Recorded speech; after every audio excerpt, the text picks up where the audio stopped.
అందరికీ నమస్కారం అండి. Welcome to infinity astrological sciences YouTube channel. ఈరోజు మనము జాతకంలో తృతీయ స్థానం ఇచ్చేటటువంటి యోగం ఎలా ఉంటుంది, అలాగే తృతీయ స్థానంలో ఉన్నటువంటి గ్రహాల యొక్క ప్రభావం అనేది ఒక మనిషి జీవితం మీద ఎలా ఉంటుంది, అలాగే తృతీయ స్థానంలో ఏ ఏ గ్రహాలు యోగిస్తాయి, ఏ ఏ గ్రహాలు దోషాన్ని ఇస్తాయి, తృతీయ స్థానం యొక్క పాజిటివ్ రిజల్ట్స్ ఎలా ఉంటుంది, నెగటివ్ రిజల్ట్స్ ఎలా ఉంటుంది అనే విషయాన్ని ఈరోజు మనం డిస్కస్ చేసుకోబోతున్నాము. సో ఫస్ట్ ఆఫ్ ఆల్ మనము తృతీయ స్థానం గురించి ఎందుకు మాట్లాడుకుంటున్నామంటే ఈరోజు నార్మల్‌గా మనం జాతకాలు చూసేటప్పుడు, జాతకాలు పరిశీలన చేసేటప్పుడు, గ్రహాల యొక్క యోగ, అవయోగాలను అంచనా వేసేటప్పుడు మనము కేంద్రాలు, కోణాలు, దుస్థానాలు గురించే ఎక్కువగా ఆలోచిస్తామండి. ఎందుకంటే మనకు సాధారణంగా జాతకంలో ఎటువంటి యోగం ఏర్పడాలన్నా, ఎటువంటి దోషం ఏర్పడాలన్నా మాక్సిమం కేంద్రాలు, కోణాలు, దుస్థానాల్లోనే ఏర్పడతాయి. అంటే ఒక జనరల్ ఐడియా ప్రకారం ఇప్పుడు మనకు శుభగ్రహాలు గనక త్రికోణాలలో ఉంటే అది యోగం మనకు. అంటే నార్మల్‌గా అక్కడ విపరీతమైనటువంటి రాజయోగాన్ని ఇస్తారు. అలాగే సర్టెన్ కండిషన్స్‌లో ఏంటంటే అలాగే అశుభ గ్రహాలు అంటే శుభ, పాప గ్రహాలు కొన్ని కొన్ని కండిషన్స్‌లో కేంద్రాల్లో ఉంటే కూడా యోగాన్ని ఇస్తారు. కొన్ని కొన్ని సార్లు దోషాన్ని ఇస్తారు. ప్రొవైడెడ్ వాళ్ళ యొక్క స్థాన బలాన్ని బట్టి వాళ్ళ యొక్క బిహేవియర్ అనేది ఆధారపడుతుంది. సో కేంద్రాలు కూడా మనకు విష్ణు స్థానాలు అవుతాయి, త్రికోణాలు లక్ష్మీ స్థానాలు అవుతాయి. సో ఆటోమేటిక్‌గా త్రికోణాధిపతి కేంద్రంలో ఉంటేను రాజయోగమే, కేంద్రాధిపతి త్రికోణంలో ఉంటేను రాజయోగమే. అలాగే మనకు దుస్థానాల విషయానికి వచ్చేటప్పుడు అక్కడ ఏ గ్రహం ఉన్నా కూడా మనకది దోషాన్ని ఇస్తుందని చెప్తాం.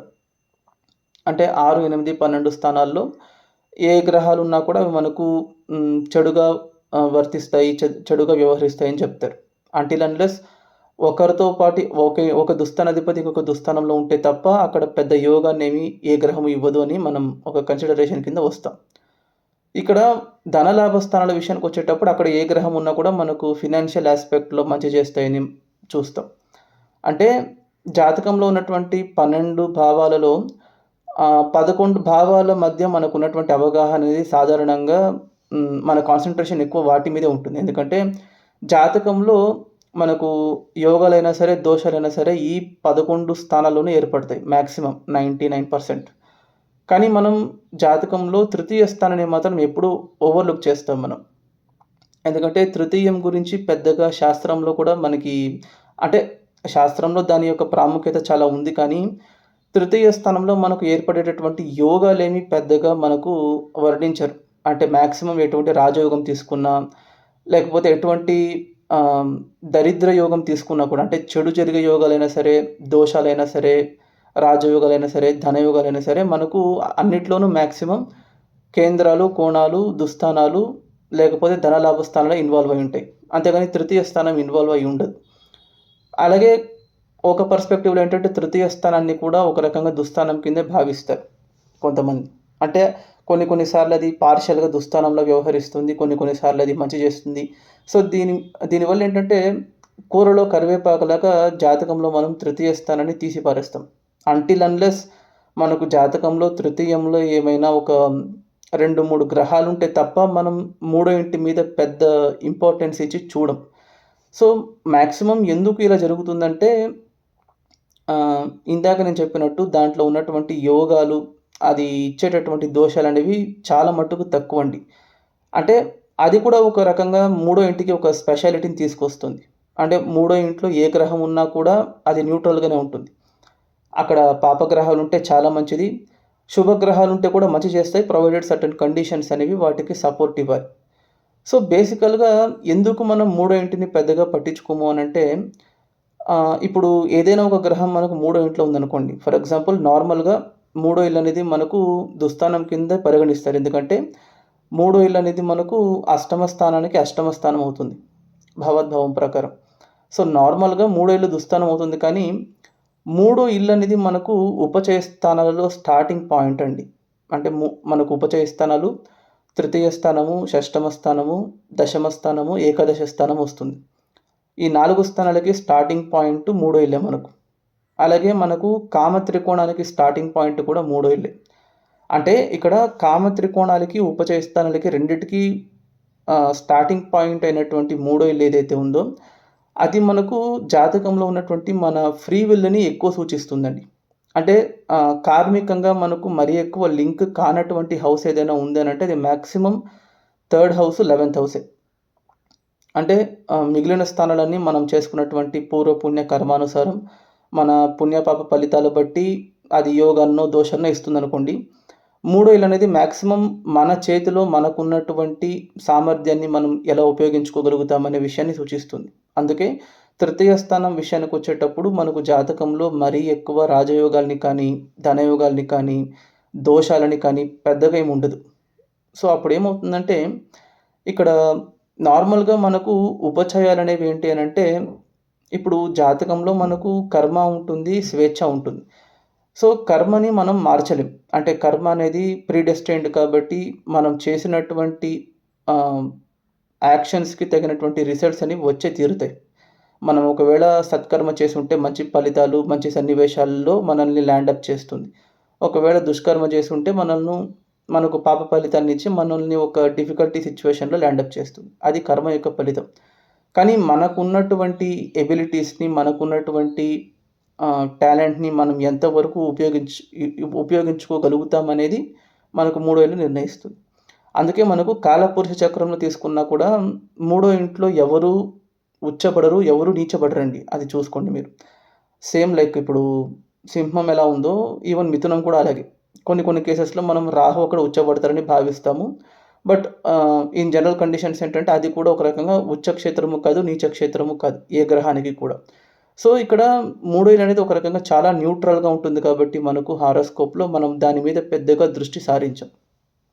కానీ మెయిన్ ఇంపార్టెంట్ ఏంటంటే మూడో ఇంటిని కూడా మనం కన్సిడరేషన్ కింద తీసుకునేటప్పుడు మాక్సిమం మనం దానికి సోదర స్థానము, భ్రాతృస్థానం కింద మనం దానికి ఎక్కువ ఇంపార్టెన్స్ ఇస్తాం. అంటే మాక్సిమం మూడో ఇంటిని చూసేది ఎందుకు అనంటే అన్నదమ్ముల మధ్య సంబంధం కానీ, అక్క చెల్లెళ్ళ మధ్య సంబంధం కానీ, దాయాదుల మధ్య సంబంధం ఎలా ఉంటుందనే విషయాన్ని సూచించడానికి మాత్రమే మనం మూడింటిని కన్సిడర్ చేస్తాం. కానీ మూడో ఇల్లు అనేది ఈవెన్ భ్రాతృస్థానం కంటే ముందు అది మనకు పరాక్రమ స్థానం అవుతుందండి. అంటే ఇందాక నేను చెప్పినట్టు పరాక్రమ స్థానం అనేది యోగాలకి, దోషాలకి అతీతమైనది. అంటే పరాక్రమం అనేది ఉండేటప్పుడు ఏంటంటే వాళ్ళకు ప్రకృతి యొక్క సహకారమైనా సరే, దేవుడి యొక్క అండైనా సరే అనుకూలించినా, అనుకూలించకపోయినా కూడా వాళ్ళు ఎంతవరకు ముందుకు సాగగలుగుతారు. వాళ్ళకున్నటువంటి సంకల్ప బలం ఎంతవరకు వాళ్ళకు వాళ్ళ డెస్టినేషన్స్‌కి చేరువ చేస్తుందనే విషయాన్ని కూడా మనకు మూడో ఇల్లే నిర్ణయిస్తుంది. సో, అలాంటి మూడో ఇల్లు ఏంటంటే మనకు నార్మల్‌గా అక్కడ పాపగ్రహాలుంటే చాలా మంచి సంకల్ప బలాన్నిస్తుందండి. ఫర్ ఎగ్జాంపుల్ సూర్యుడు, కుజుడు, శనీశ్వరుడు, రాహు, కేతు వదిలేసి ఈ 4 పాపగ్రహాలు గనక మూడో ఇంట్లో ఉంటే చాలా మంచి యోగం. నార్మల్‌గా సూర్యుడు గనక మూడో ఇంట్లో ఉంటే వాళ్ళకు హుందాతనం అనేది చాలా బావుంటుందండి. అంటే ఒక రకంగా కింగ్లీ క్వాలిటీస్ అని చెప్తారు కదా! రాయల్ క్వాలిటీస్ అంటారు కదా! అంటే వాళ్ళకు ఒక రకంగా ఇన్ఫీరియర్ నేచర్ అనేది ఉండదు వాళ్ళకు. వాళ్ళకు ఒక రకంగా శత్రువులు కూడా ఎక్కువ ఉండరు వాళ్ళకు. అంటే మూడో ఇల్లు బలంగా అక్కడ సూర్యుడు ఉండేటప్పుడు ఏంటంటే ఒక రకంగా సోషల్ రిలేషన్స్ అనేవి చాలా మంచిగా పెట్టుకుంటారు. మెయిన్‌గా వాళ్ళకు ఎథిక్స్, వాల్యూస్ అనేది ఉంటుందండి. అంటే వాళ్ళు ఎంత పెద్ద సిట్యుయేషన్ అనేది వాళ్ళకు డిమాండ్ చేసినా కూడా వాళ్ళేమి చెడ్డ పనులు చేయడానికి కానీ, న్యాయాన్ని వదిలి ఆహ్, అధర్మమైన కార్యకలాపాలకి వెళ్ళడం కానీ అలాంటివి చెయ్యరు వాళ్ళు. సో, దానివల్ల ఏంటంటే వాళ్ళ దగ్గర డబ్బున్నా లేకపోయినా కూడా ఆటోమేటిక్‌గా గౌరవం అయితే దక్కుతుంది వాళ్ళకు. సూర్యుడు గనక మూడో ఇంట్లో బలంగా ఉంటే. ఇది పాజిటివ్‌గా ఉంటే. అదే ఒకవేళ సూర్యుడు గనక అక్కడ నెగెటివ్‌గా ఉన్నారనుకోండి, వాళ్ళకు అహంభావం చాలా ఎక్కువ ఉంటుందండి. విపరీతమైనటువంటి అహంకారము. ప్రతి ఒక్క విషయంలోనూ వాళ్ళు ఇగోని వెతుక్కుంటారు. నేనెందుకు చేయాలి? అతని ముందు నేనెందుకెళ్ళి నిలబడాలి? అతనితో నేనెందుకు మాట్లాడాలి? అంటే చిన్న విషయాల్లో కూడా వాళ్ళు ఇగోని వెతుక్కునే ఒక మైండ్‌సెట్ అనేది ఉంటుంది వాళ్ళకు. అలాగే మూడో ఇంట్లో గనక మనకు కుజుడుంటే, ఇది one of the best combination. అంటే పరాక్రమ స్థానంలో ధైర్యాన్ని, పరాక్రమాన్ని ఇచ్చేటటువంటి కుజుడు గనక బలంగా ఉంటే, వాళ్ళకు అచీవింగ్ కెపాసిటీ చాలా ఉంటుంది. చాలా విపరీతంగా ఉంటుందండి. అంటే డిజైర్, డ్రైవ్ అనేది చాలా బావుంటుంది వాళ్ళకు. నార్మల్‌గా కుజుడు గనక మూడో ఇంట్లో ఉంటే వాళ్ళకి ఎట్టి పరిస్థితుల్లోనూ వాళ్ళు చేపట్టినటువంటి పనిని చేసి తీరుతారు. చేసి తీరుతారంటే వాళ్ళు దానికి మరీ ఎక్కువ సమయాన్ని కూడా కేటాయించరు. వాళ్ళు ఇప్పుడు అయిపోవాలి అనంటే అప్పుడు అయిపోవాలి వాళ్ళకి ఆ పని. మాక్సిమం వాళ్ళ లైఫ్‌లో ఏదైనా ఒక పనిని వాళ్ళు సంకల్పిస్తే వితిన్ స్పాన్ ఆఫ్ హవర్స్, డేస్‌లో అది ముగిసిపోతుంది వాళ్ళకి. ఈవెన్ కొన్ని కొన్ని సార్లేంటంటే ఇల్లు కట్టడం కూడా గృహాలు నిర్మించడం కూడా మనం ఒక 4, 5 మంత్స్, 1 ఇయర్ తీసుకుంటామనుకోండి. కుజుడు మూడో ఇంట్లో గనక బలంగా ఉంటే, వాళ్ళు ఏదో ఒకటి చేసి వాళ్ళు మినిమమ్ ఒక 6-4 మంత్స్ లోపే కట్టేసుకుంటారు. అంటే విత్ ఎవ్రీథింగ్. అంటే వాళ్ళకు ఆ డ్రైవ్ అనేది విపరీతంగా ఉంటుంది. ఒక పని చేస్తూ ఉండేటప్పుడు వాళ్ళ ధ్యాస ఇంకొక వైపు వెళ్ళదు. అది అది పూర్తయ్యేంత వరకు వాళ్ళు దాంట్లో కన్సిస్టెంట్ ఎఫర్ట్ అనేది పెట్టగలుగుతారు. సో, కుజుడు గనక మూడో ఇంట్లో పాజిటివ్‌గా ఉంటే వాళ్ళకు డ్రైవ్‌నిస్తారు, అచీవింగ్ కెపాసిటీనిస్తారు. అలాగే ఆ పని ఎట్టి పరిస్థితుల్లోనూ పూర్తి చేసి తీరాలి అనే ఒక మైండ్ సెట్‌నిస్తారు. ఇదే కుజుడు గనక మనకు మూడో ఇంట్లో నెగెటివ్‌గా ఉంటే ఏమవుతుందంటే, విపరీతంగా మొండిగా ఉంటారండి వాళ్ళు. అంటే ఎవరి మాట వినరు. వాళ్ళనుకునిందే కరెక్టు అని అందరూ భావించే రకంగా వాళ్ళనుకుంటారు. వాళ్ళ యొక్క మాటలు కూడా చాలా కటువుగా ఉంటాయి. ఆహ్, ఆలోచన శక్తి కూడా ఏంటంటే వాళ్ళు చాలా ఇంపల్సివ్ డెసిషన్స్ తీసుకుంటారు. అంటే కొంచెం లాజికల్‌గా ఆలోచించాల్సినటువంటి విషయాలు కాస్త వాళ్ళు ఎమోషనల్‌గా డెసిషన్స్ తీసుకునే అలవాటు ఉంటుంది వాళ్ళకి. అలా జరుగుతుంది. సిమిలర్‌లీ మూడో ఇంట్లో గనక శనీశ్వరుడు ఉంటే వాళ్ళకు ఓపిక, సహనం అనేది చాలా విపరీతంగా ఉంటుందండి. అంటే ఎంత పెద్ద ప్రాబ్లమొచ్చినా, ఎంత పెద్ద కష్టమొచ్చినా కూడా వాళ్ళు భయాందోళనకి లోనైపోవడం కానీ, భావోద్వేగాలకి లోనైపోవడం కానీ జరగకుండా, వచ్చినటువంటి సమస్యలను, ఒడిదుడుకులను, అడ్డంకులను వాళ్ళు చాలా ఓపికతో, సహనంతో పరిష్కరించుకోగలిగే కెపాసిటీ ఉంటుంది వాళ్ళకి. అలాగే శనీశ్వరుడు కర్మ కారకుడు కాబట్టి, నిరంతరము వాళ్ళు ఏదో ఒక పని చేస్తూనే ఉంటారు. అంటే పని అంటే ఇందాక నేను చెప్పినట్టు కుజుడులాగా కాదు. కుజుడు గనక మూడో ఇంట్లో ఉంటే ఇంపల్సివ్‌గా కంప్లీట్ 100% స్ట్రెంగ్త్‌ని ఉపయోగించి వాళ్ళు పని జేస్తారు. కానీ శని గనక మూడో ఇంట్లో ఉంటే కాన్స్టెంట్ ఎఫర్ట్ ఎక్కువ కాలం పెట్టగలిగే ఎబిలిటీని ఇస్తుంది. అంటే పెట్టేటటువంటి శ్రమ తక్కువగా ఉన్నా కూడా సంకల్పం అయితే బలంగా ఉంటుంది. వాళ్ళు కూడా చేసే పనిని పూర్తి చేస్తారు. అర్ధాంతరంగా వదిలేయరు. కాకపోతే ఎఫర్ట్ అనేది లో అమౌంట్‌లో పెట్టినా కూడా కన్సిస్టెంట్‌గా పెట్టగలుగుతారు వాళ్ళు. అది కూడా one of the best combination. Main ఏంటంటే అది మంచి మైండ్ సెట్‌నిస్తుంది వాళ్ళకు. అంటే కర్మ మీద వాళ్ళ ధ్యాస ఉండేటప్పుడు వాళ్ళు వేరే దాని గురించి ఆలోచించరు. ఫలితం మీద ఉండదు వాళ్ళకు ధ్యాస. కర్మ మీద మాత్రమే ఉంటుంది. అది one of the best possible placement. ఇదే గనక మనకు శనీశ్వరుడు నెగెటివ్‌గా ఉంటే, అప్పుడు ఆటోమేటిక్‌గా వాళ్ళకు బద్ధకం పెరిగిపోతుంది. అంటే ఎందుకు చేయాలి పని? లేజినెస్సు, అలాగే స్లగిష్‌నెస్ అనేది పెరిగిపోతుంది. ఆహ్, ఇంకా చెప్పాలంటే పని మీద అసలు ధ్యాస పోదు వాళ్ళకు. ఎవరో ఒకరొచ్చి పని చేస్తారులే అనుకునే రకంగా మైండ్ సెట్ ఉంటుంది వాళ్ళకు. సో, ఇలాగ మనకు థర్డ్ హౌస్‌లో ప్రతి ప్లానెట్ నెగెటివ్‌గానే వ్యవహరిస్తాయి, పాజిటివ్‌గానే వ్యవహరిస్తాయి. అలాగే థర్డ్ హౌస్‌లో రాహు గనక ఉంటే మంచి డిప్లొమసీ ఉంటుందండి. డిప్లొమసీ అంటే ఒక విషయాన్ని ఎలా సాల్వ్ చేసుకోవాలి. ప్రొవైడెడ్ ఇక్కడేంటంటే రాహు అక్కడ మనకు అది మంచి ఐ మీన్ లీగల్ వేలోనే సాల్వ్ చేసుకోవాలని ఆలోచించరు. షార్ట్ కట్స్ వెతుక్కుంటారు. వీలైనంత తొందరలో ఆ ప్రాబ్లమ్ సాల్వ్ అయిపోవాలనే ఒక ధోరణితో వాళ్ళేంటంటే ఈవెన్ అది మనకు ఇల్లీగల్ అయినా కూడా, యాంటీ సోషల్ అయినా కూడా వాళ్ళు ఆ మార్గాన్ని ఎంచుకొని తొందరగా సాల్వ్ చేసుకోగలుగుతారు. అదైతే ఉంటుంది వాళ్ళకు. అలాగే మాటలతో వేరే వాళ్ళని మ్యానిపులేట్ చేసే ఎబిలిటీ కూడా చాలా బావుంటుంది వాళ్ళకు. మెయిన్‌లీ ఇది మనకు మార్కెటింగ్ చేసేవాళ్ళకి, బిజినెస్ చేసేవాళ్ళకి, ఆహ్, హిప్నాటిజం చేసేవాళ్ళకి, సైకియాట్రిస్ట్స్‌కి వాళ్ళందరికీ ఇది చాలా ఎక్సలెంట్ కాంబినేషన్. సో, పాపగ్రహాలు మాత్రమే మూడో ఇంట్లో యోగిస్తాయా? శుభగ్రహాలు యోగించవంటే ఆఫ్‌కోర్స్ శుభగ్రహాలు కూడా యోగిస్తాయండి. ఈవెన్ ఒకవేళ అక్కడ గురువు గనక ఉంటే జ్ఞానాన్ని పంచడం. మరి మెయిన్‌గా ఏంటంటే టీచర్స్‌కి, స్కిల్ డెవలప్‌మెంట్ చేసేవాళ్ళకి, పని నేర్పించే వాళ్ళకు, వాళ్ళందరికీ గురువు మూడో ఇంట్లో ఉంటే వాళ్ళ స్టూడెంట్స్ కొంచెం తొందరగా నేర్చుకోగలుగుతారు. అంటే క్లాస్‌లో ఉండే ప్రతి లాస్ట్ డల్ స్టూడెంట్ వరకు వాళ్ళు చెప్పేటటువంటి ఒక ఇన్ఫర్మేషన్ అనేది చేరుతుంది వాళ్ళకు. అంత బలంగా ఉంటుంది. అలాగే చంద్రుడు గనక ఉంటే వాళ్ళకు మైండ్ అనేది చాలా ఫ్లెక్సిబుల్‌గా ఉంటుందండి. అంటే ఆహ్, వాళ్ళు అంత తొందరగా ఇరిటేట్ అవ్వరు. ఏదొచ్చినా కూడా ఆ సిట్యుయేషన్స్‌కి తగ్గట్టు వాళ్ళ మైండ్‌ని మలుచుకునే ఒక ఎబిలిటీ ఉంటుంది వాళ్ళకు. మెయిన్‌గా అక్కడ బుధుడుంటే ప్రాబ్లమ్ సాల్వింగ్ కెపాసిటీ విపరీతంగా ఉంటుందండి వాళ్ళకు. మెయిన్‌గా ఇప్పుడు చదువుకునేటప్పుడు మ్యాథమెటిక్స్‌లో, ఫిజిక్స్‌లో లేకపోతే ప్రోగ్రామింగ్ సైడు, ఇలాంటి సైడ్ అంతా మనం వెళ్ళాలి అనంటే బుధుడు బలంగా ఉండాలి. ఈవెన్ కామర్సు, స్టాటిస్టిక్సు, ఎకనామిక్సు, అకౌంట్సు ఇవన్నీ మనకు బుధుడు గనక మూడో ఇంటితో సంబంధపడితే వాళ్ళు చాలా మంచి సీఎస్ అవ్వగలిగే ఛాన్స్ ఉంటుంది. ప్రోగ్రామర్స్ అవ్వగలిగే ఛాన్స్ ఉంటుంది. ఈవెన్ చాలామంది ఫిజిసిస్ట్స్, సైంటిస్ట్స్ కూడా బుధుడు మూడో ఇంట్లో ఉంటారు. అంటే క్యాలిక్యులేషన్స్‌కి సంబంధించినటువంటి స్కిల్లు, అలాగే ప్రాబ్లమ్ వస్తే వాటిని ఎలా ఇన్నోవేటివ్‌గా సాల్వ్ చేసుకోవాలి, out of the box thinking అంతా మనకు బుధుడు మూడో ఇంట ఉండేటప్పుడు ఇస్తాడు. అలాగే బుధుడు వాక్కుకి కారకుడు కూడా. అంటే వాళ్ళకు మాట్లాడగలిగే ఎబిలిటీ చాలా బావుంటుంది. కమ్యూనికేషన్ స్కిల్స్ బావుంటుంది.